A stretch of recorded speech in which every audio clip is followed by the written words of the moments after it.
I feel good, man. Matter of fact, when I was on vacation, I went on vacation. How many weeks of vacation did I have? I had 8 weeks. It was 8 weeks within. From October to December, I spent 8 weeks in vacation. Only maybe 2 weeks home, something like that. Maybe 3 weeks home. I don't know. I was barely home. So. It was a 5 week vacation with my homeboy to start off in Vegas. Then we ended up in Tokyo. Then I ended up going out for my birthday to treat myself. Then when I got back, I was home for like 7 to 10 days, and I had to go to Jamaica with the family. My aunt and her husband set that up over a year ago. Let the family know. We had 20 family members in one Airbnb. Wow. Yeah, we was in the heart of Real Township in Jamaica. We wasn't at a resort. That had to be a nice Airbnb though to fit 20 people. Well, it was. It's just the way that they build their big houses out there. It was 3 floors. Oh, okay. It was 3 floors. Yeah. You know. Yeah. So yeah, it fit 20, man. It fit 20. There was plenty of TVs up in there. I didn't even watch TV because I don't watch TV. Really? Yeah, man. Not at all. I watch Netflix. Okay. Netflix and YouTube. I'm cyber generation. Okay. You know what I mean? Now ain't nothing wrong with that. Netflix, YouTube. What's your show? What's your show? And Google. Oh man, I mean, I blow through them. You know, once when I'm hooked, I try to go through the series, man. Yeah. You know, shoot. What was that Cage? Something. Oh yeah.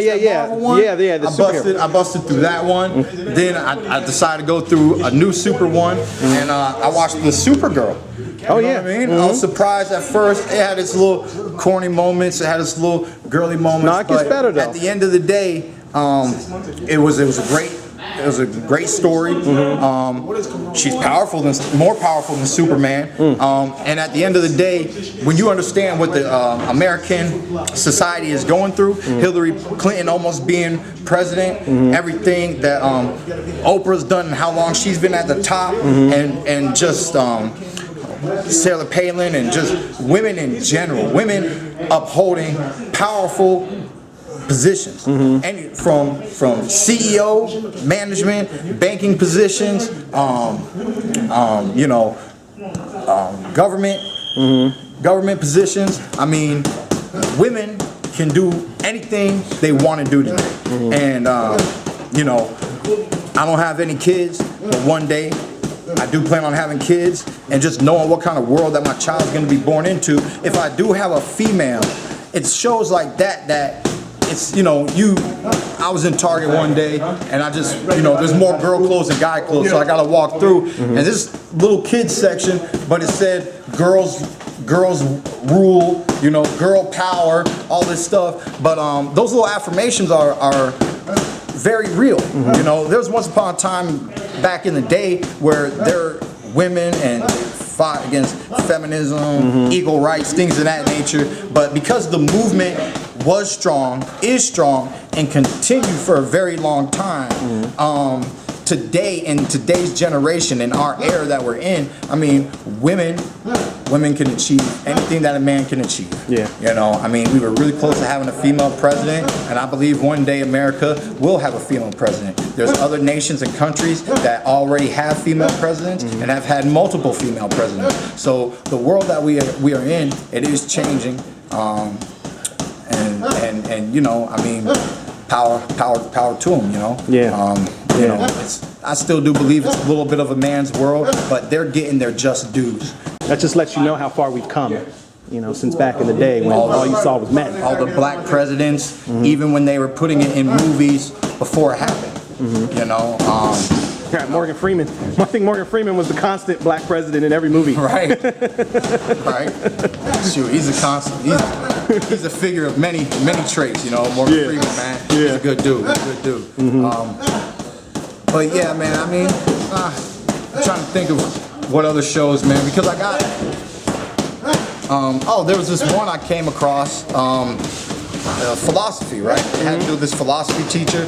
It's called like Merlin or something. I thought was that a documentary or was it a series? It's a not too long of a series. Yeah, it's like a mini series or something like that, right? It's maybe at least 10 to 12 episodes, Okay. I would think. Yeah. I think I saw a couple They, of those. it's in Spanish or some form of Spanish, so you got to read the subtitles. I didn't really mind, and that one's interesting. You know, it touches on some things that I'm not too much of a fan on, but things that are relevant in the world today. One of the main character was the teacher, who's a philosophy teacher. The next main character is his son, who happens to be a gay kid in school, who's still in the closet. You know what I'm saying? Yeah. And there's other dudes that are regular, typical dudes. You know, it's cool to see a little bit of a different culture in the Spanish society and how they formally treat each other and the similarities within, but a little bit of like that common ground, because they're a nation that's dominantly one ethnicity. You know what I mean? So there's a little bit more mutual respect that's expected, even though not everybody gives it. Right. You know what I'm saying? Right. I found the same thing when I was in Japan, because majority of the population is Japanese. The main language is Japanese. You know, so it's, and even though the only time I was ever in Mexico, it was on a cruise with my mother, and I was a kid, so I didn't really get to experience that much. But I always say that if you were to be at the capital of Mexico, it's gonna be Mexican. You know what I mean?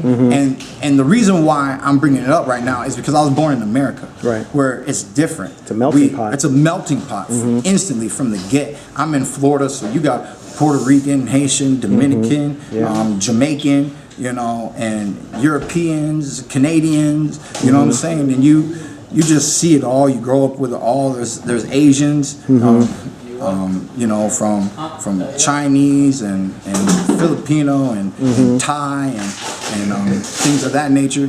So at the end of the day, it's different for me when I travel, even in Jamaica.